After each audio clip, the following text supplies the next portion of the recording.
está civilizado. Entonces, ¿para qué quiere tenerlo atacado y indefenso en este mar de metal oxidado? Por si acaso, dice 22, caminante. Harlopin y Alar, para ellos, le tenía verdadero terror interlocutor. Por su parte, a Nessus le inspiraba ciertos recelos la idea de dejarla libre de la influencia del TAS. El Citerote aseguraba que le daba una buena sacudida con el TAS cada vez que veía al interlocutor, de modo que a la larga acabaría aficionándose a su presencia, condicionándose. Mientras tanto, ambos eludían la compañía del King. En consecuencia, Lily y Nessus empezaron en otro lado, mientras Luis interlocutor, tendidos boca abajo sobre la plataforma de vigilancia, oteaban la penumbra de la mazmorra. Adelante, dijo Luis. El King disparó los dos rayos. Se oyó retumbar un trueno que fue rebotando en las paredes de la mazmorra. Un punto brillante del color de los relámpagos apareció en lo alto de la pared, justo debajo del techo. A ver qué pasa con el velocípedo. Avanzó lentamente, dejando un débil rastro de resplandor rojizo. Corta por partes, sugirió Luis. Sí. Nos desprenderemos de semejante masa de un solo golpe. Saldremos disparados. El interlocutor aceptó la sugerencia y varió el ángulo de corte. Pese a esta precaución, el edificio dio una sacudida cuando se desprendieron del primer bloque. Luis se agarró al suelo. A través del boquete recién abierto vio la luz del día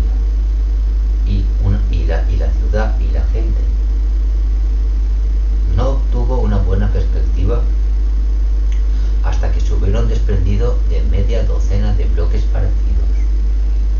Pensaba que iba a ir golpeando poco a poco la pared hasta que cayera toda de golpe, pero no se ve que... Entonces pudo ver un altar de madera y un modelo de metal plateado en forma de rectángulo plano, sobre el que se alzaba un arco parabólico. Lo distinguió un breve instante. Luego un bloque de celdas fue a estrellarse a su lado y los fragmentos salieron despedidos en todas las direcciones. Un instante más tarde solo quedó un montoncito de serrín y unos trozos de latón retorcido. Pero la gente ya había huido mucho antes. Gente, le dijo a Nessus en son de queja. En el centro de una ciudad vacía, a varios kilómetros de los campos de cultivo, deben tardar al menos un día en llegar hasta aquí. ¿Para qué vendrán? A adorar a la diosa Harlopin de Alar. Eran los proveedores de alimentos de trigo. Ah, ofrendas, naturalmente. ¿Por qué te aterras tanto, Luis? Podríamos haberlos herido. Tal vez le hayamos dado alguno. Me pareció ver a Tila ahí abajo. Solo un breve instante. Tonterías, Luis. ¿Quieres probar nuestro propulsor? La aerocicleta del Citerote estaba incrustada en un montículo gelatinoso de plástico translúcido. Nessus se situó junto al panel de mandos que habían dejado al descubierto. Por la claraboya se divisaba una imponente panorámica de la ciudad. Los muelles, las torres de pared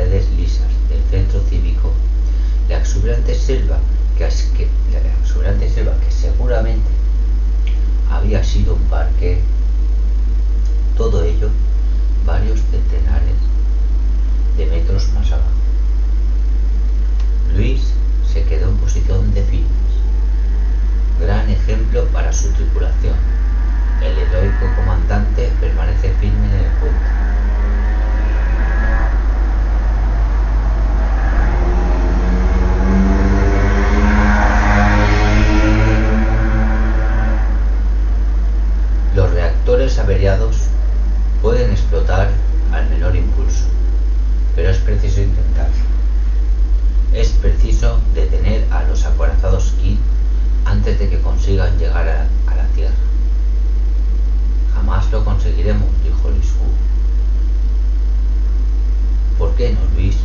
El campo de fuerzas no debería ser más potente. Un castillo volante por Finney. Solo ahora he empezado a comprender lo alucinante del proyecto. Debemos estar locos. Regresar alegremente a casa montados en la mitad superior de un rascacielos. El edificio empezó a moverse y Luis dio un traspié. Nessus había puesto en marcha el motor. La ciudad fue deslizándose bajo la ventana, cada vez a mayor velocidad. La aceleración disminuyó. En ningún momento había sido superior a 30 centímetros por segundo al cuadrado. La velocidad máxima parecía ser de unos 150 kilómetros por hora, y el castillo se mantenía estable como una roca. Hemos centrado correctamente la aerocicleta, comentó Nessus. El suelo no se ha inclinado, como habréis observado, y la estructura no manifiesta ninguna tendencia a girar sobre sí misma. Sigue pareciéndome una locura. Nada que funcione es una locura. ¿Y ahora dónde vamos? Luis guardó silencio. ¿Dónde vamos, Luis? Interlocutor y yo no tenemos ningún plan. ¿Qué rumbo toma, Luis? A estribor. Muy bien.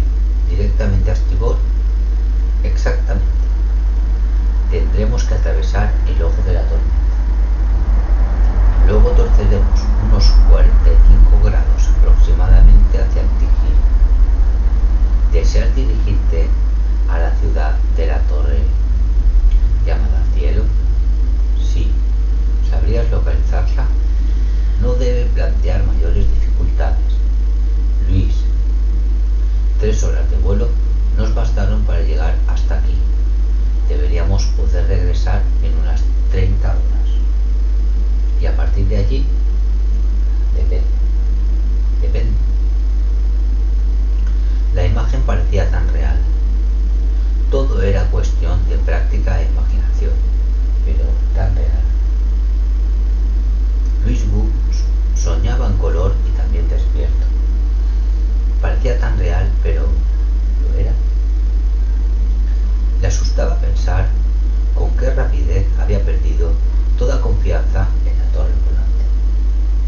Sin embargo, la torre volaba. La fe de Luis Wu era superflua para su buen funcionamiento. El herbívoro parece haber aceptado tu guía sin rechistar, comentó el interlocutor. La aerocicleta zumbaba suavemente para sus adentros a un par de metros de ellos. El paisaje se iba deslizando bajo la claraboya.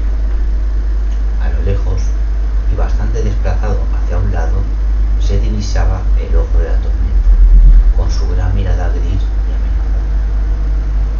El herbívoro ha perdido el juicio, dijo Luis. Espero que tú conserves un poco más de sensatez. Yo no sé por qué tiene que pasar por el ojo de la tormenta. Espero que tú conserves nada de eso. Tú tienes un objetivo y estaré muy satisfecho de secundarte. Pero si hay posibilidad de enfrentamientos, me gustaría estar mejor informado. En cualquier caso, preferiría estar mejor informado para poder decidir si hay riesgo de enfrentamientos. Muy bien dicho. Interlocutor esperaba una respuesta. El primer paso es conseguir el alambre que une las pantallas cuadradas, le explicó Luis. Es ese cable contra el que chocamos cuando las defensas antimeteoritos derribaron nuestra nave. ¿Recuerdas? Luego comenzó a caer sobre la ciudad de la torre flotante. Metros y metros de él.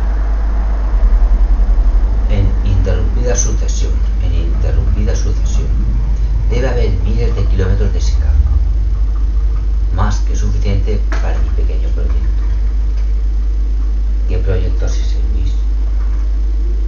En primer lugar, apoderarnos del alambre de las pantallas. Es probable que los nativos nos procedan sin resistencia.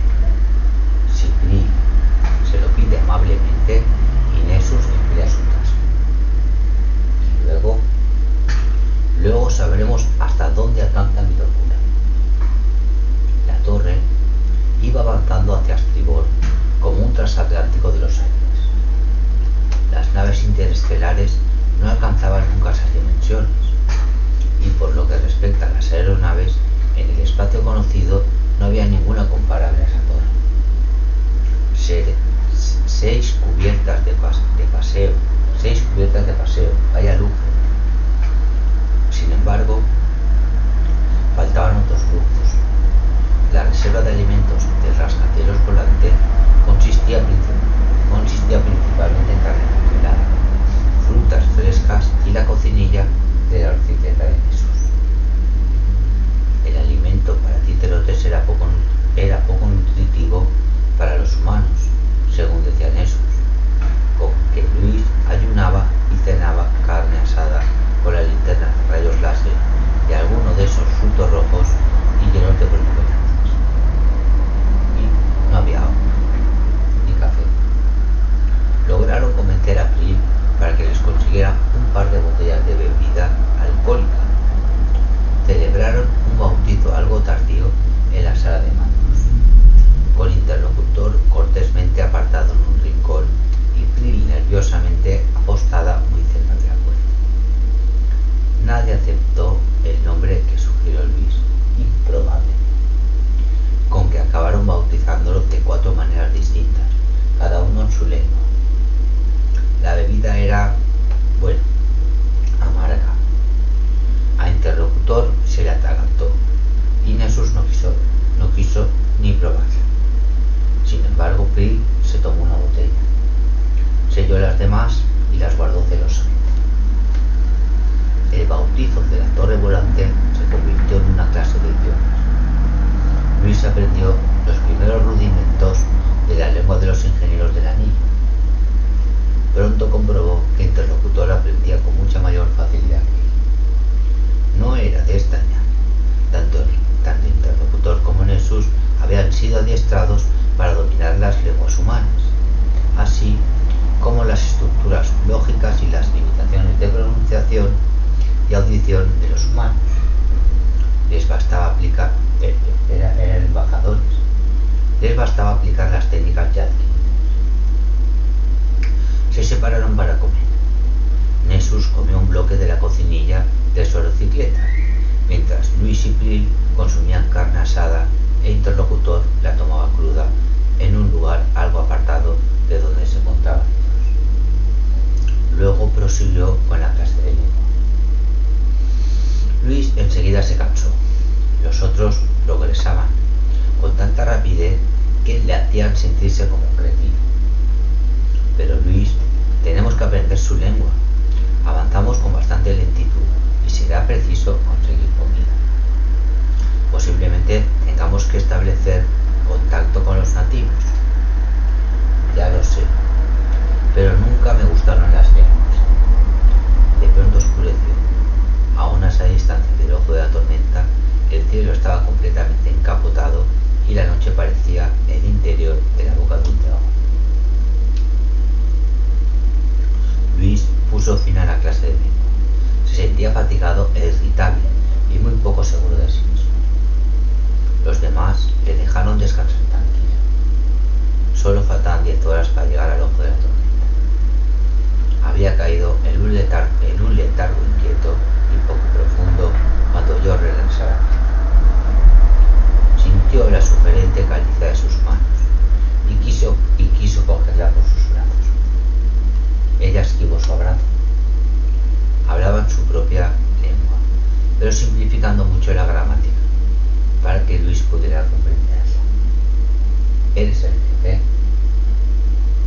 Con los ojos legañosos, Luis se quedó pensando un momento. Sí, dijo, tras constatar que la presente situación sería demasiado difícil de explicar. Dile a de las dos cabezas que me entregue su aparato. ¿Qué? Luis se debatía en un mar de palabras extrañas. ¿Su qué? Su aparato para hacerme feliz. Lo quiero para mí, tienes que quitárselo. Luis rió. Por fin le parecía comprender lo que intentaba decirle la muchacha. Si quieres tenerme a mí, tendrás que quitarle el aparato, insistió Prilly enojada. Si quieres tenerme a mí, tendrás que quitarle el aparato. El ciperote tenía algo que ella deseaba. No tenían forma de coaccionarlo, pues no era un hombre. Luis Wu era el único hombre disponible. Estaba decidida a emplear sus poderes ocultos para doblegarlo a su voluntad. Siempre le había salido bien hasta entonces. ¿No era acaso una diosa?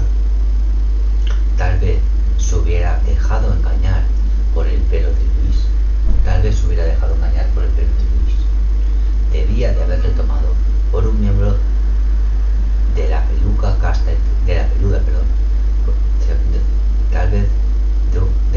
casta inferior, tal vez medio ingeniero, pues tenía el rostro lampiño, pero nada más. En ese caso, debía de haber nacido después del derrumbamiento de las ciudades, sin droga de la juventud. Debía de estar en plena efervescencia juvenil. Tienes toda la razón, dijo Luis en su propia lengua. Prim apretó los puños furioso, pues su tono sarcástico se traslucía claramente. En tus manos un hombre de 30 años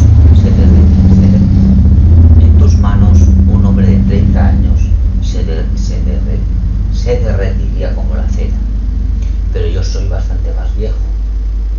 Y volvió a reír. La máquina, ¿dónde la tiene? Se inclinó sobre él en la oscuridad. Todas sugerentes y adorables sombras. El cráneo despedía un ligero resplandor. El negro cabello le caía en cascada sobre el hombro. Luis sintió un nudo en la garganta. Por fin encontró la manera de explicarse. Pegada al hueso, bajo la piel, en una cabeza. Prilly hizo un sonido parecido a un gruñido. Debía de haber comprendido que el aparatito estaba quirúrgicamente implantado. Dio media vuelta y se marchó. Por un instante, Luis pensó en seguirla. La deseaba más de lo que estaba dispuesto a reconocer. Pero la muchacha se apropiaría de su voluntad si él se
emplearlo y luego negarlo. Emplearlo y negarlo hasta que Luis le suplicase que le permitiera ser su esclavo. De pronto experimentó una transformación. Su rostro no tenía capacidad de expresión, pero Luis oyó el gemido que anunciaba su placer y advirtió un cambio en sus movimientos. Hizo un gesto y sus cuerpos se unieron, y el espasmo que lo recorrió pareció absolutamente subjetivo. Brill permaneció a su lado toda la noche. Se despertaron un par de veces e hicieron el amor. Luego volvieron a dormirse. Si Brill quedó defraudada alguna de esas ocasiones, no lo demostró, o al menos Luis no lo notó. Lo único que sabía con certeza es que ya no le estaba haciendo vibrar como si fuese un instrumento. Ahora tocaba razón. La mañana amaneció gris y tormentosa. El viento ululaba en torno al viejo edificio.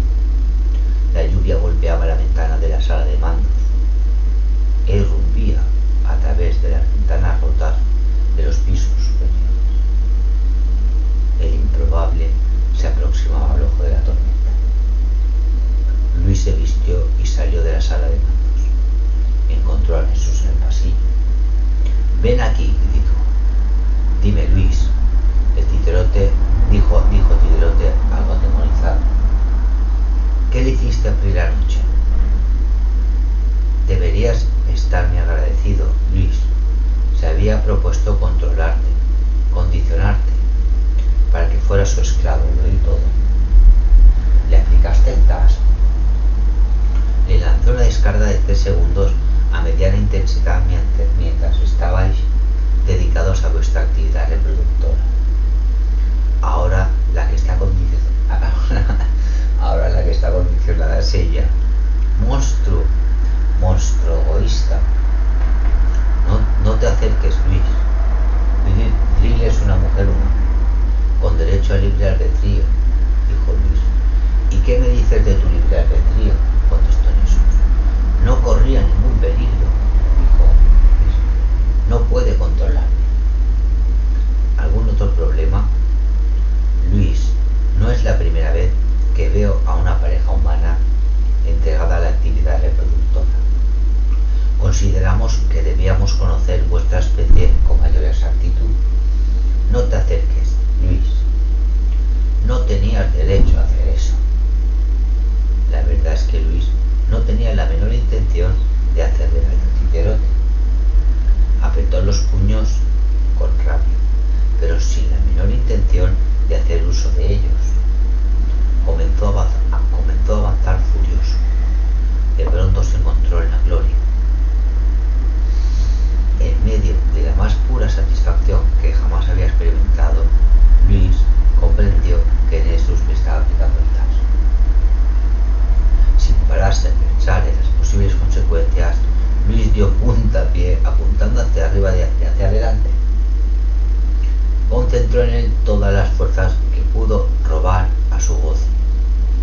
No eran muchas, pero hizo uso de ellas y le dio un puntapié al Titerote en la nariz, justo debajo de la mandíbula izquierda.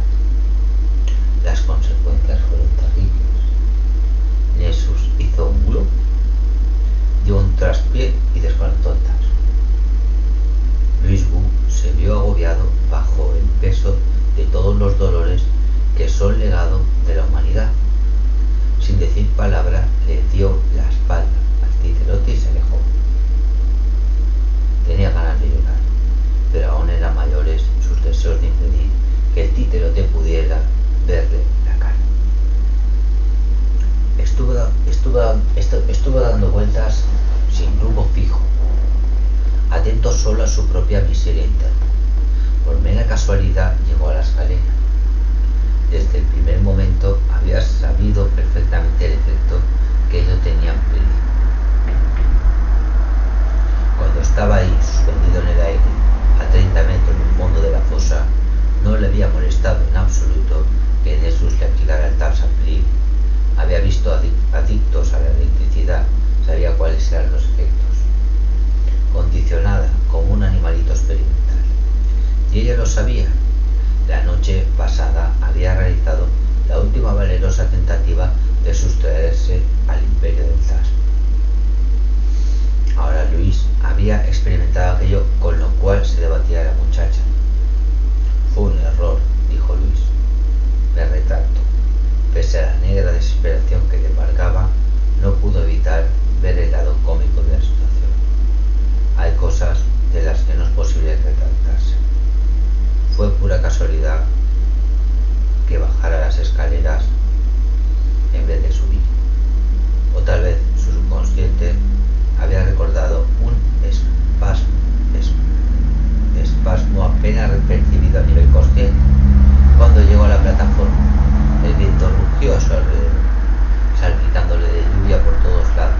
otra cosa que no fuesen sus propias cuitas. Poco a poco fue desprendiéndose del dolor que le causara la pérdida del TAS. En cierta ocasión, Louis Wu había jurado vivir eternamente.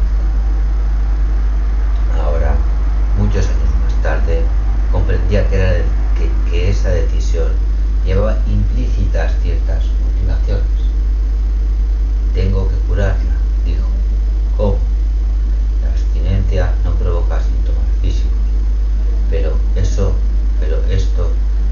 La abstinencia no provoca síntomas físicos, pero esto será un triste consuelo si decide arrojarse por una ventana. ¿Y cómo me las arreglaré para curarme yo mismo? En algún recóndito rincón seguía anhelando el taso, y ese deseo no cesaría nunca. La adicción no era más que un recuerdo subliminal. Bastaría dejarla abandonada en algún lugar de su reserva de droga con su reserva de droga de la juventud, y el recuerdo se iría desvaneciendo lentamente. Pero la necesitamos, Neg. Sus conocimientos sobre la sala de máquinas del improbable eran muy valiosos. Imposible prescindir de ella. No tendría más remedio que convencer a Jesús para que dejara de aplicarle el TAS y vigilarla durante el primer periodo. Al principio se sentiría terriblemente deprimida. De pronto, el cerebro de Luis captó lo que sus ojos ya estaban observando desde hacía rato. El coche estaba suspendido a 6 metros de la plataforma de vigilancia. Era una saeta color castaño rojizo de perfecto diseño, con estrechas hendiduras a modo de ventanas, y flotaba inerte en medio del viento embravecido, atrapado en un campo electromagnético que nadie se había acordado de desconectar. Luis volvió a mirar atentamente para no tener dudas de que realmente había un rostro detrás del parabrisas. Luego subió corriendo en busca de Crick.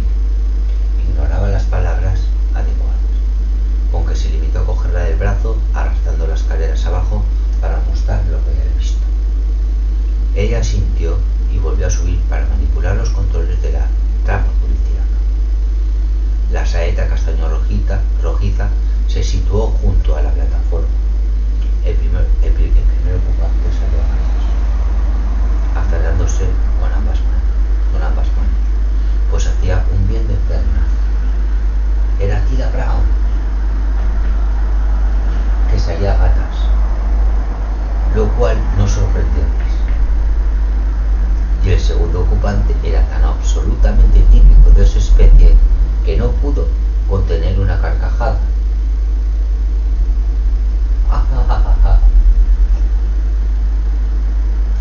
¿De qué especie? ¿De la de Tila Brown?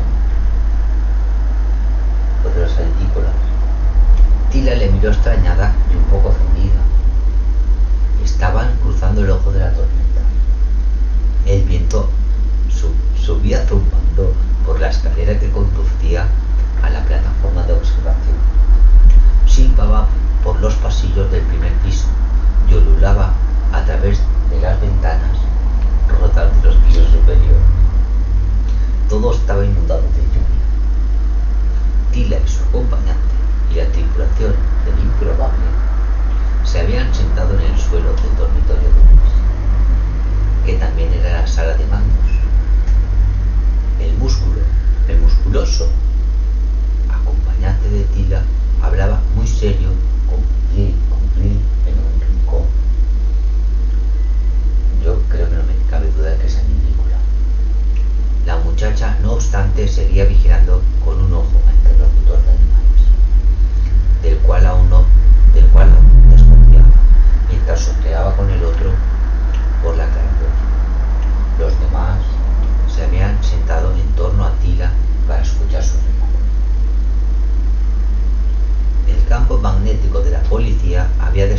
apretó el retroactivador antes de que el huracán, que soplaba a una velocidad de 2 Mach, pudiera arrancarle la cabeza.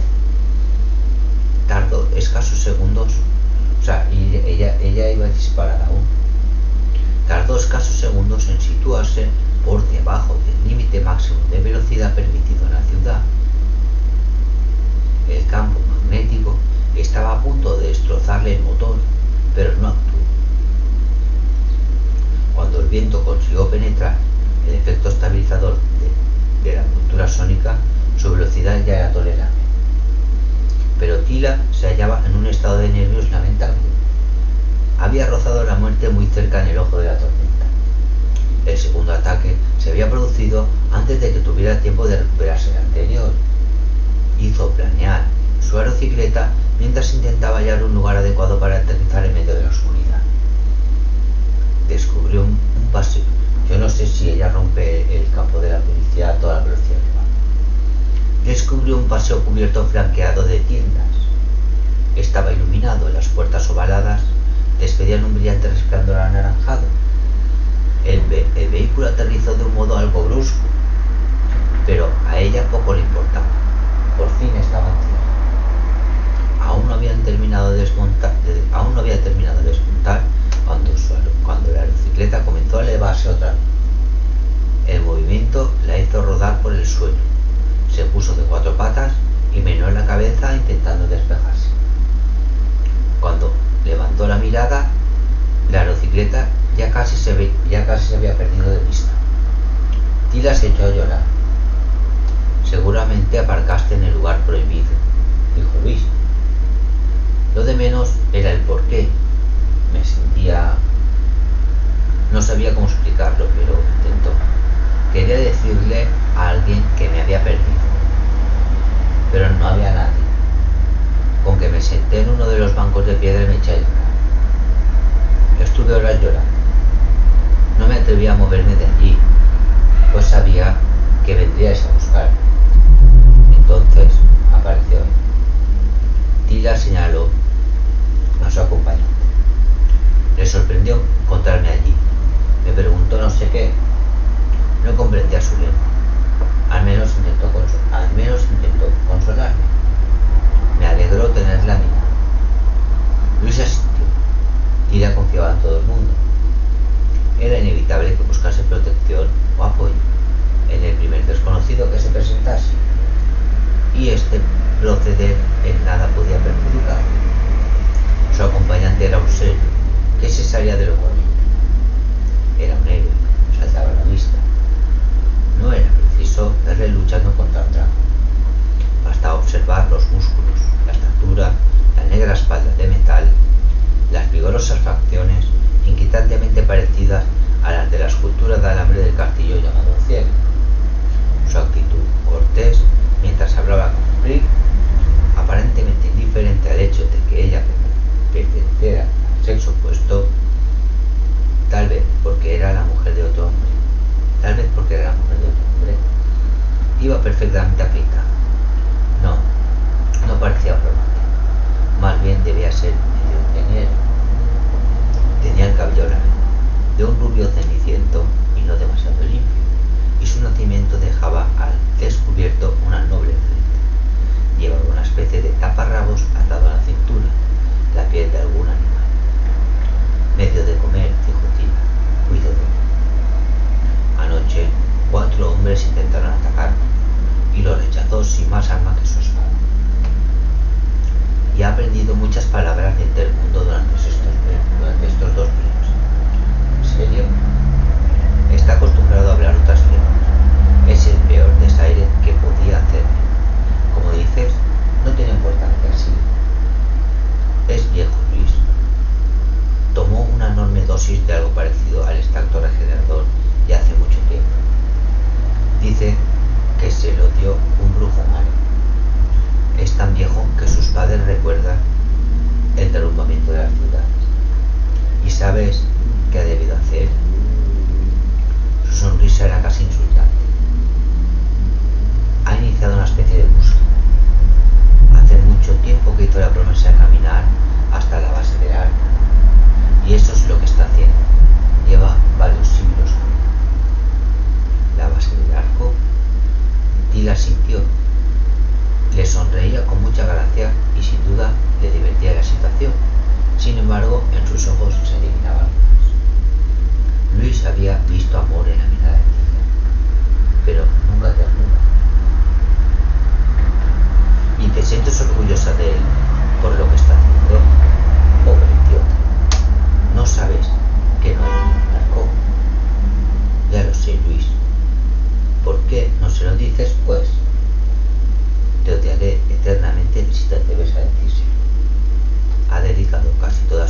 que sea capaz de transmitir demasiada información.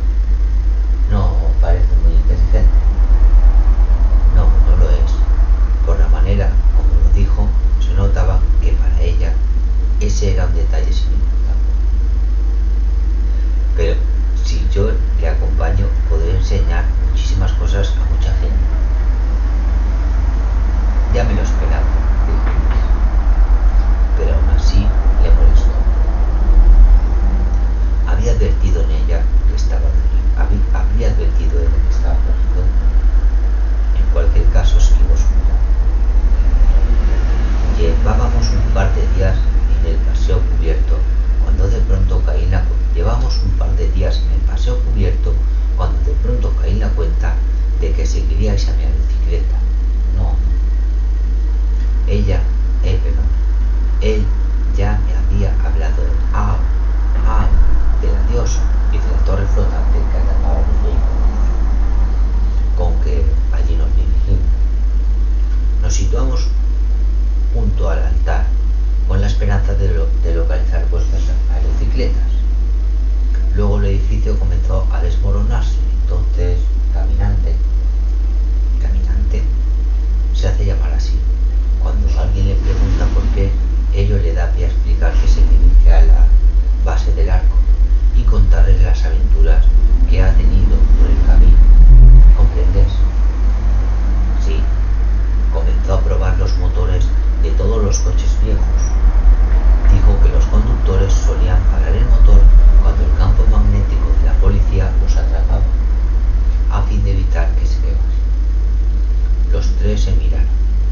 Tal vez la mitad de esos coches suspendidos estaban aún en perfectas condiciones. Ahí no. Pues supongo que Jesús, no sé qué tres. Dos humanos, el ciperote. No sé quién está en cuestión también. Encontramos un coche que funcionaba. Siguió explicando Tina. Os estuvimos buscando, pero no logramos encontraros a causa de la oscuridad. Por suerte, la policía volvió a atraparnos por exceso de velocidad. Sí, fue una suerte. Anoche me pareció oír una explosión, pero no estoy seguro, dijo Luis. Sí, fue una suerte. Anoche me pareció oír una explosión, pero no estoy seguro, dijo Luis. Caminante había dejado de hablar. Cómodamente, apoyado contra la pared del dormitorio del jefe, contemplaba al interlocutor de animales con una leve sonrisa en los labios. Interlocutor le devolvió la mirada. Luis tuvo la impresión de que ambos estaban calibrando el posible desenlace de un enfrentamiento cuerpo a cuerpo. Krill, en cambio, seguía mirando por la ventana y en su rostro se reflejaba el pavor. Cuando el ulular del viento se troncó en chillido, todo su cuerpo se estremeció. Tal vez ya había visto formaciones parecidas a los de la tormenta. Pequeñas rupturas producidas por algún asteroide, rápidamente reparadas, siempre en algún otro lugar, y siempre prontamente fotografiadas para los noticiarios o su equivalente en el mundo animal. El ojo de la tormenta constituía siempre un suceso temible. El aire se escapaba a chorros hacia el espacio interestelar. A su alrededor se formaba un huracán horizontal, con un punto de succión en el fondo, de efectos tan definitivos como el desagüe de una bañera, si uno era acabado por el trapecio. Durante unos segundos se intensificaron los aullidos del viento. Tilla frunció el entrecejo, preocupada. Espero que el edificio sea lo bastante resistente, dijo. Luis la miró sorprendido, como encantado. El ojo de la tormenta había amenazado directamente su vida la última vez que lo atravesó. Tienes que ayudarme, dijo Tilla. Quiero a Caminante, ¿sabes? Ya ve, dijo.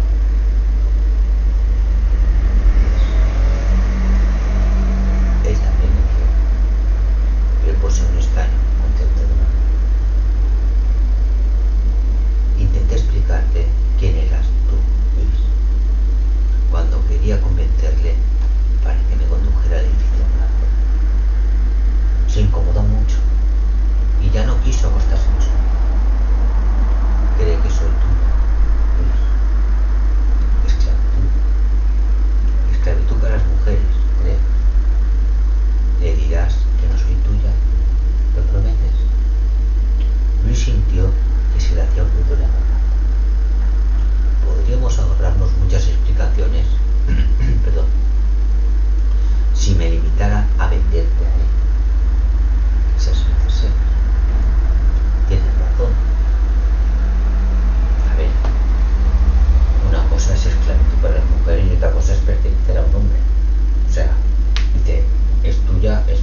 sorprendió encontrar a Nessus hecho una bola, con la cabeza escondida bajo el vientre, completamente al abrigo del universo.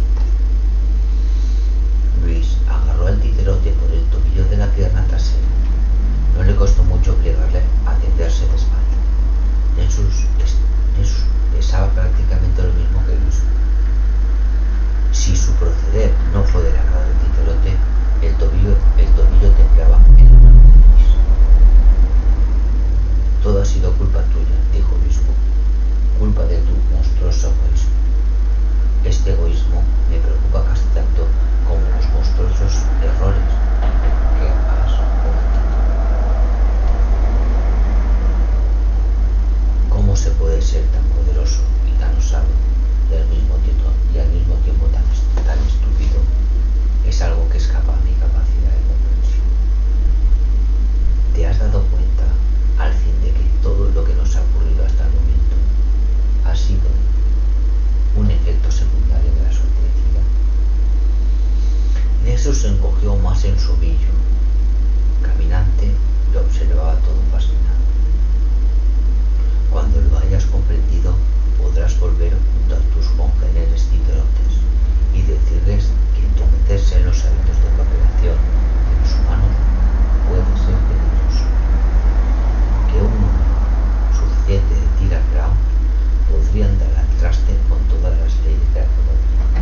Bron y Lubu saben que el arco no es nada, es el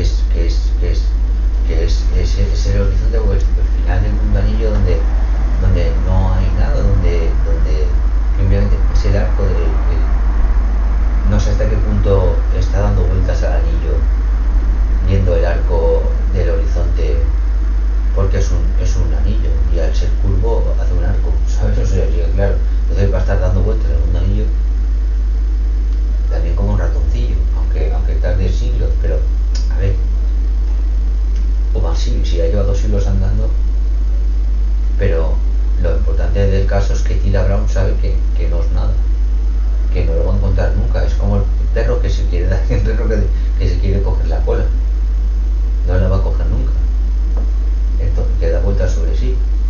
Entonces no sé hasta qué punto Tila Brown se divierte con eso y sigue con él a pesar de los peligros del mundo anillo, o quiere seguir esa vida de rudimento, de vivir andando en un mundo involucionado, consiguiendo alimento, luchando, sí, con un guerrero, pero también engañado, en cierta parte involucionado, primitivo, porque en realidad ella sabe las verdades del mundo anillo y insincera, porque no le cuenta la verdad de que su vida, lo que ha hecho durante 2 siglos, carece de objetivo, que es precisamente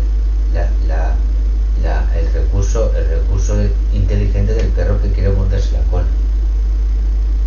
Sin embargo, se entiende que desde una perspectiva de la base del mundo anillo ve a ese arco y quiere llegar a él, pero ese arco siempre se aleja conforme se acerca, o sea, aunque lleve 2 siglos caminando.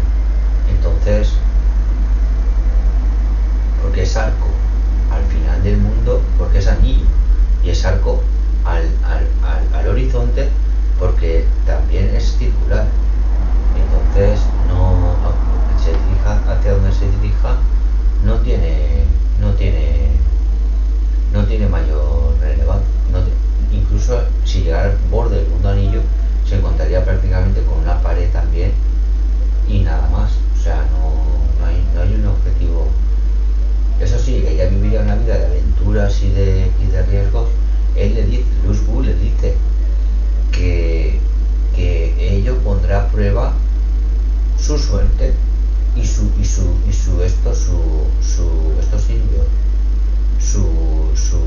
libre albedrío, porque la suerte en parte depende, según un médico indio, de libre albedrío.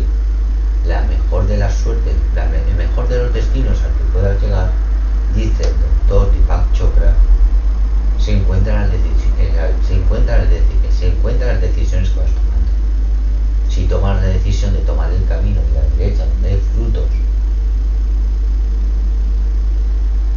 te llevará a un destino.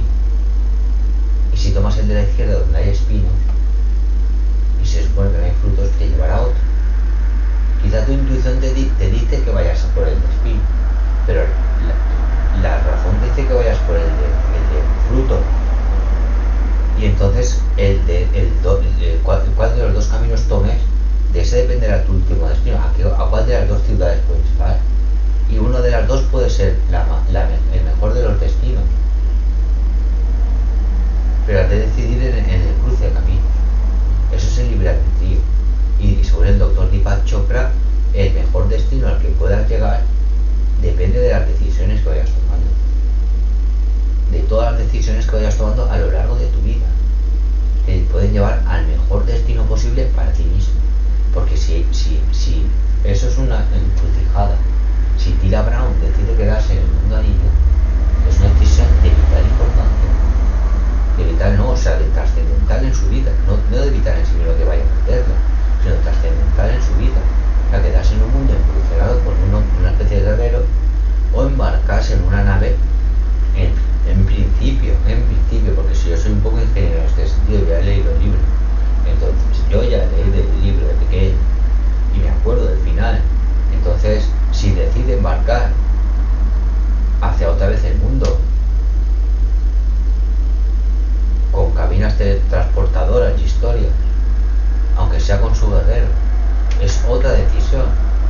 decide quedarse, es otra decisión, es el libre albedrío. O sea, las decisiones que vas tomando. Si él decide quedarse, si ella decide quedarse. Si él decide marcharse, o ella quiere quedarse junto a él en ese mundo. O sea, son decisiones que hay que tomar. En el caso de querer quedarse, Tila Brown con su acompañante Mundo Anillo en esa cruzada, es una decisión muy importante. Si tomaran, es que no me he enterado ni siquiera la decisión de que se vayan con el tal caminante hacia el mundo conocido. Se sabe que están embarcados en una especie de salvación del mundo anillo, con el edificio. Dice, ¿dónde van? Con un edificio de 6 plantas y un cable, tengo que decirlo todo. Y entonces es improbable. Yo sé cómo termina, pero yo por eso digo que soy un poco ingeniero. Yo sé cómo termina, pero yo no me acordaba que yo no sabía que encontraba antes, la verdad. Sí que parece verla ahí, la ve. Y luego otra cosa.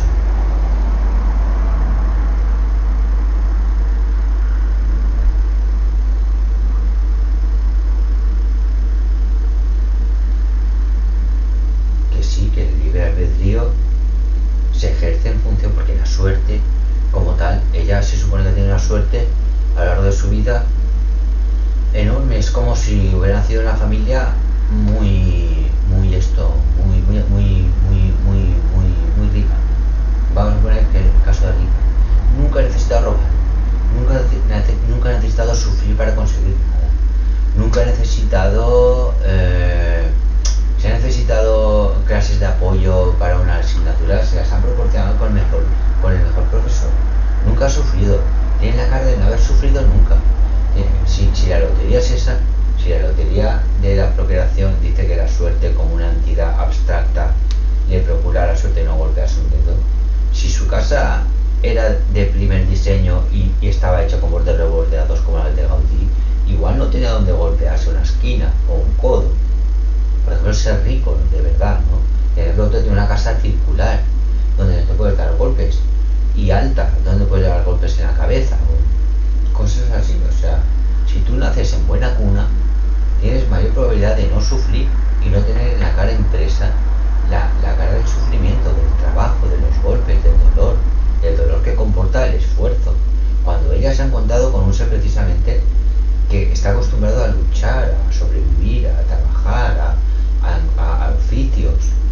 Eso es un poco divergente en ese sentido, pero y Luis Wu le dice que él se tiene que quedar que ella se tiene que quedar con él para seguir en su andadura y tal. Es mucho suponer, pero claro, está también la decisión de Tila Brown, y que dice eso, lo de Yuan es la versión china, y Luisa Wu, la versión china de que cuando una persona tiene yuan con alguien, que es la moneda china también, se encontrará con él aunque esté a 1000 kilómetros de distancia. Y si una persona no tiene yuan con alguien, aunque esté al lado, no se encontrará. Entonces eso es más o menos la fuerza que dice que empuja la expedición a llevar a Tila Brown a encontrar a su caminante.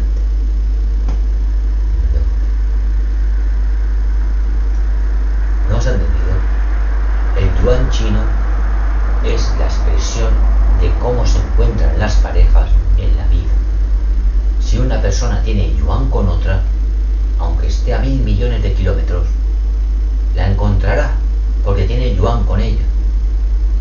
Y si no tiene yuan con ella, aunque viva al lado de su casa, digamos que no la encontrará. Ese es el yuan chino sobre la formación de las parejas. Y luego es la moneda china. El nombre se llama yuan con Y.